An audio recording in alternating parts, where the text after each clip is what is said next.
Hi everyone, welcome to So Lovely with Grace. If you're new here, I'm Grace. If you're returning, welcome back.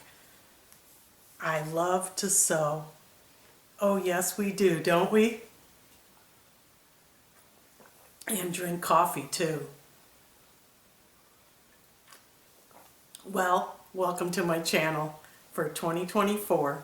Today I'm doing a hashtag project planning from A to Z. This hashtag was created by Denise the Sloth Sewist at the end of the year in 2023, but I didn't get a chance to do my tag, and I'm going to do it here today. And let me take one more sip to hold me over because it's chilly today. Love it. So what I'm going to do today is tell you how I plan for a sewing project, specifically this top. I'm going to show you. Well, I do the same thing generally for all my sewing projects, but I'm going to show you a live example with this top. This is a Vogue pattern that I got over Christmas, Vogue 8815. It's a very easy Vogue, and it's this red one here that she's wearing, the Peplum with the short sleeves View B. And I'm going to go through step by step how I plan for making this top. After that, I will model it for you. So here we go. Let's begin. Now, when planning a project, all the preparation ahead of time depends on what I'm going to make. And how do I know what I'm going to make? Well, it depends if I want to just make it for a special occasion, for a reason, or just part of the plan for the year. In this case, I want to make more tops because last year, believe it or not, I did a lot more dresses than tops, and I don't wear dresses every day. I wear tops more. And so I picked this pattern. This was a Vogue pattern that I got from the Simplicity free shipping sale in November. And I want to pick this View B, this Peplum short sleeve top. I really like it. So generally, you know, I'll pick up a pattern, it's in my stash. That's where I go first. If I have an idea in my head, I want to make a top, I look in my patterns first and before I go out and look for another one. In this case, View B, and the fabric, I also check my stash first. I found this. Since this pattern calls for crepe, right here, it's a crepe fabric, and this is a crepe. I've been eyeing this fabric for a while. I want to make that top with it. And this is a black and white deco medallion crepe de chine from Fabric Depot. There's 2 yards here.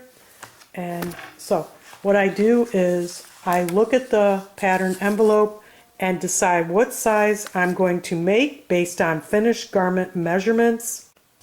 Finished garment measurements are not always listed on the envelope, so they're on the pattern pieces. Generally for a woven, I fall in under a size 16 or a 14 generally, so I know this is the pattern that I want.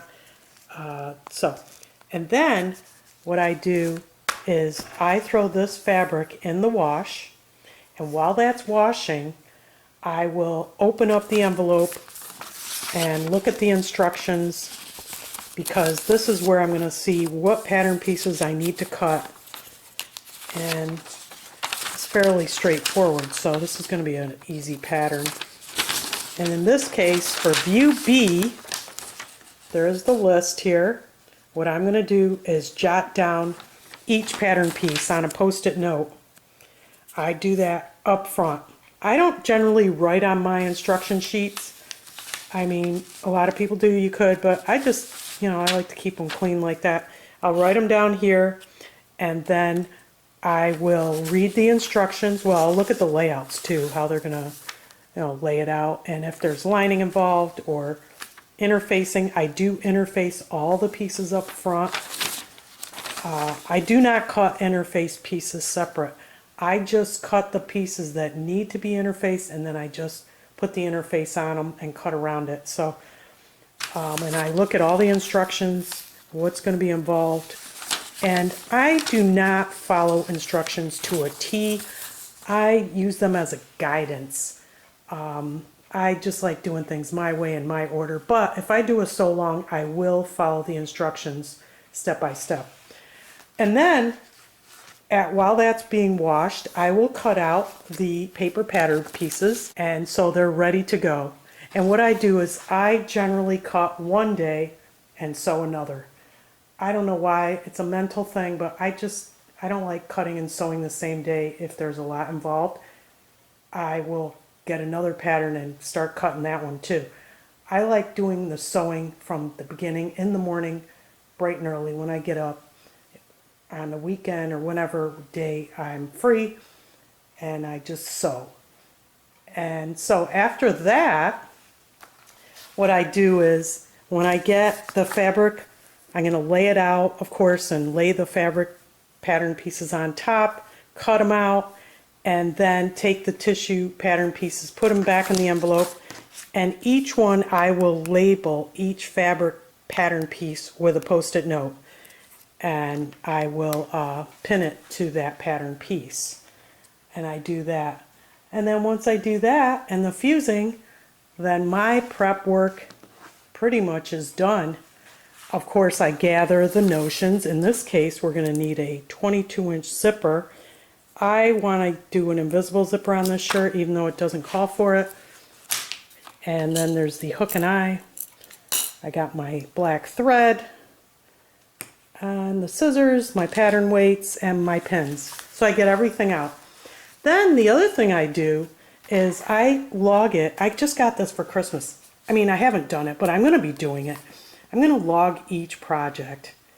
I think this is a cool book. I got it on Amazon. This one particular one is sold out, but they have a ton of other ones you can look at. What I like about this, I've already filled in some stuff, is you put the project name here, which is really nice. So, of course, I'll put Peplum top, the dates if you want, the description.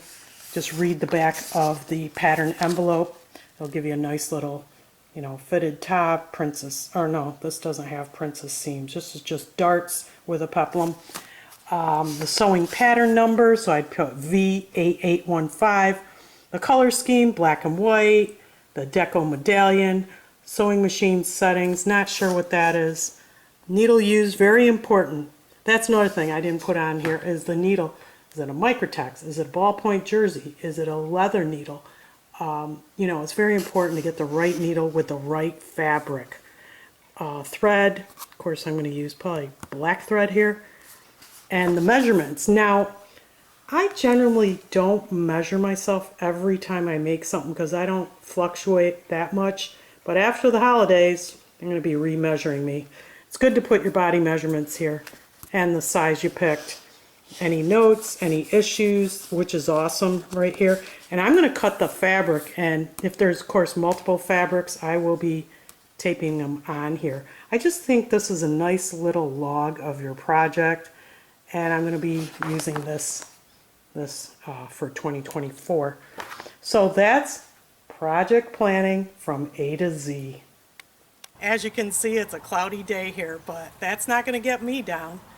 I'm really happy to be out here since it stopped raining. Perfect timing. So I'm going to run out here and model this top for you. This is a real cute, simple top with this little peplum, flowy peplum, very flowy and feminine. I'm going to walk back here with my jeggings and sandals that I paired it up with for a nice look for the evening. And these shoes are great. I've had these for a while. I like it with this top. It's just great. Any jeggings, capris, skirt, you could wear with this. I also have this little clutch bag. Now I bought this on Amazon probably 5 years ago. I've had it for a while. You know, put your phone in here. It's pink inside. There's a chain that comes with it. Don't recall where it is. I don't generally use the chain. But the top is wonderful. I like the sleeves on it. I like the zipper in the back, and it just goes together so quick. Now, I gotta tell you, the sleeves were a bear to put in. These set-in sleeves, but I watched a tutorial, Lifting Pins and Needles. You probably heard of her. She's great. I go to her for a lot of sewing tips, and she has a video on set and sleeve, so I watched that. It helped a lot. I also finished the neckline with black bias binding. Don't know if you could see that. So that's a good finish. Very nice, and it's an overall wonderful top. I'll walk again here and show you. Now, this is a great for an evening, a dinner. I also have another pair of pants and another pair of sandals. It gives it a whole different vibe. It's a more festive look to go to a party or a formal event. Let me show you that. Some wind's picking up. So here's the second look. Check this out. This is a lot of fun with these flowy pants. There's a lot of patterns that have this look, but I just happen to own these pants, so I did not make these. I had these for a while, but all I changed was the pants and the shoes for a totally different look with this top. This is a lot of fun. Let's see if we can get it on here. Try that. This whole outfit is just a lot of fun. It could be the life of the party with this flowy top and flowy pants. I absolutely love it.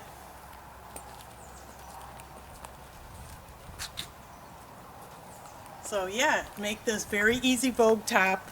Get some elasticized waistband pants. That's what these pants are. They're a big elastic waist, flowy pants. There's many patterns like that, and you got a great outfit for a party, along with a little clutch, and you're all set, ready to go to town. It's the hashtag Project Planning from A to Z. Thank you, Denise, for tagging me on this. I had a lot of fun, and I hope this was helpful for everyone out there on how to plan a sewing project.